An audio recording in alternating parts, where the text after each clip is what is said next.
parte de las preguntas que yo me hago y me hice era cuál era el propósito, para qué yo estoy haciendo esto, ¿verdad? Incluso para publicar, ¿verdad? Quiero decir algo, quiero provocar algo, ¿verdad? Así que me parece que esa es una pregunta fundamental. La pregunta que nos hacemos es qué tiene esto de valor y si quiero aportar algo, un diálogo existente. Y usualmente no es fuera de lo común que uno empieza a tener voces disidentes, ¿verdad? Que empiezan a decir, pero ya eso se ha dicho, o otra persona lo ha dicho mejor. Así que hay un proceso donde uno de alguna manera tiene que asumir una posición y confiar que lo que uno está aportando tiene algo de valor para un diálogo más general, ¿verdad? Y lo otro que hay que considerar es que estas cosas, ¿verdad? Los artículos, por lo menos, yo siempre los concibo que se escriben en comunidad. Son productos de múltiples diálogos que uno tiene con colegas, que uno tiene con estudiantes, que uno tiene hasta con mi esposa, ¿verdad? Y que esos diálogos se van generando a lo largo de la exploración que uno hace sobre un tema. Así que el tener una comunidad con la cual uno pueda conversar y compartir es bien fundamental para este proceso. La próxima pregunta que uno se hace es que ¿cuál es la entrevista? Perdóname, ¿cuál es la revista? ¿Tiene una línea particular? ¿Tiene una audiencia particular? ¿Verdad? Y luego la pregunta es ¿a quién me interesa a mí que lo lea? ¿Qué efecto quiero tener sobre aquellas personas que lo lean? Por ejemplo, a mí usualmente me interesa utilizar lenguajes más accesibles y menos técnicos y menos especializados, ¿verdad? Así que cuando yo me siento a escribir un artículo como este, pienso en mis estudiantes quizás de segundo y tercer año de universidad y con un entendido de qué es lo que ellos traen, ¿verdad?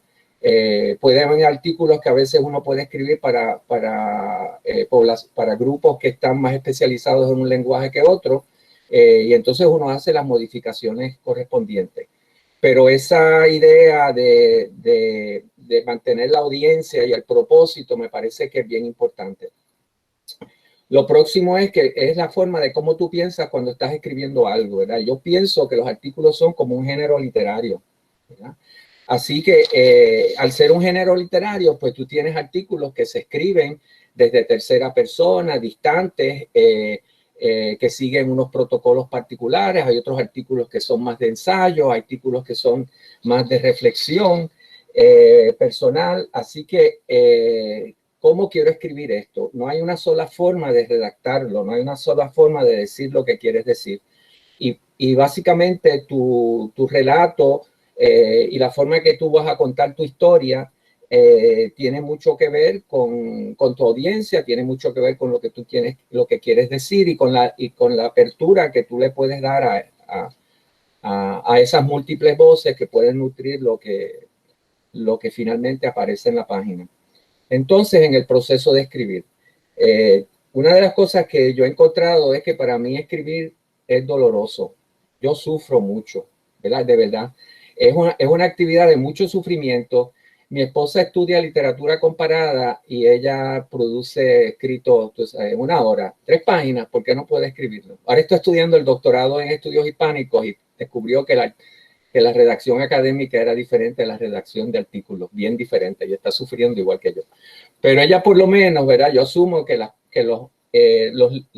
los escritores disfrutan de su lectura porque es su profesión. Yo no lo disfruto. Yo no disfruto de escribir, yo sufro, ¿verdad? Así que hay una pregunta fundamental para mí, es ¿por qué yo voy a participar en una actividad que lo que va a generar es sufrimiento, dolores de cabeza? Empiezo a escribir y empiezo a leer y lo tiro el escrito en el piso, ¿verdad?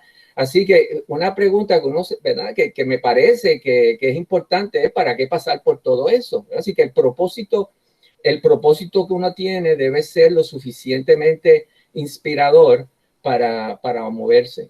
Claro, está la otra regla que yo comparto con mis estudiantes de disertación, ¿verdad? Y es la idea que las disertaciones se escriben cuando el dolor de no escribirlas supera el dolor de escribirlas, ¿verdad? Ya que estoy asumiendo que también es una actividad dolorosa. Así que, ¿qué yo hago para aumentar mis niveles de dolor? Pues usualmente yo hago un compromiso con alguien, ¿verdad? Ya sea, por ejemplo, Ruth me está pidiendo que si puedo aportar un artículo, yo le digo, está bien, Ruth, lo voy a hacer. Y entonces ahora la idea de quedar mal con Ruth me provoca que aun cuando yo estoy sufriendo, quiero dejar de escribir, quiero tirar el papel darle un delete, porque ya no tiro papeles, darle un delete al documento. Eso me ayuda a pasar el último paso, que es producir un documento, producir algo. Y como hay distintas instancias donde uno va a estar confrontándose con esa duda, con ese cuestionamiento, si vale, si no vale la pena, para qué pasar, cuando las musas no llegan, cuando las voces que te ayudan a escribir no aparecen, ¿verdad? Y uno tiene que seguir pujando. Pues en ese momento es bueno recordarte el compromiso que hiciste, ya sea con Ruth, ahora con Frances estamos haciendo algo para una revista en Australia. Estoy suponiendo que me va a pasar lo mismo, voy a sufrir también, aunque el sufrimiento en este caso va a ser compartido. Así que, ¿qué es lo que tú te llevas para hacerlo? Me parece que es para poderlo producir y para tú enfrentar las voces que pueden intercalarse, interponerse en el camino. Me parece que es importante. Lo otro que a mí que me parece importante es, yo por lo menos cuando leo, si yo no estoy interesado en lo que estoy leyendo, ¿por qué un lector va a estar interesado? ¿Verdad? Así que lo que estoy escribiendo me debe interesar a mí. Y a mí me gusta leer en voz alta y leerlo en voz alta con sentido, con emoción, ¿verdad? Es como si cada artículo mío es como si fuera una presentación en público. Así que tengo los énfasis, tengo los detenimientos, tengo los momentos de silencio, subo la voz, bajo la voz, hablo más rápidamente en unas secciones, me detengo en otras, ¿verdad? De tal manera que en esa lectura que estoy haciendo en voz alta le pongo una intensidad dramática. ¿verdad? Y a través de esa intensidad dramática, si no la puedo provocar, entonces no estoy interesado. Y eso me dice a mí, tengo que hacer algo con esto para yo interesarme. ¿verdad? Además que leerlo en voz alta te permite percatarte de palabras que se te quedaron fuera, frases que no van, acentos que se quedaron, comas que no existen, puntos que deben haber, que deben ocurrir, alterar un poco la edición del trabajo. ¿verdad? Finalmente, no está de más tener otros ojos que lo miren. ¿verdad? Yo tengo la ventaja de que tengo, como les dije, una compañera que es que su profesión tiene que ver con escribir y por lo tanto ella me corrige todos mis defectos y me los señala con mucha claridad y énfasis. ¿verdad? Pero lo que he encontrado después de muchos años es que ella ahora me solicita que yo lea los de ella. Así que por lo menos he sido un buen estudiante. ¿verdad?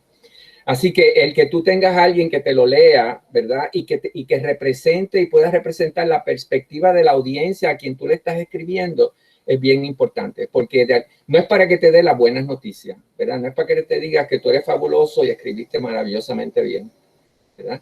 Es para que tú tengas una resonancia con una audiencia posible y que te permita saber a ti si hay algo que es importante alterar, ¿verdad? O si la forma en que lo que lo has traído la ha conmovido a la persona y la ha llevado a pensar o reflexionar como tu intención, ¿verdad? Así que me parece, esto es en términos generales, ¿verdad? Algunas de las ideas con las que yo trabajo y que por lo menos me han ayudado a mí.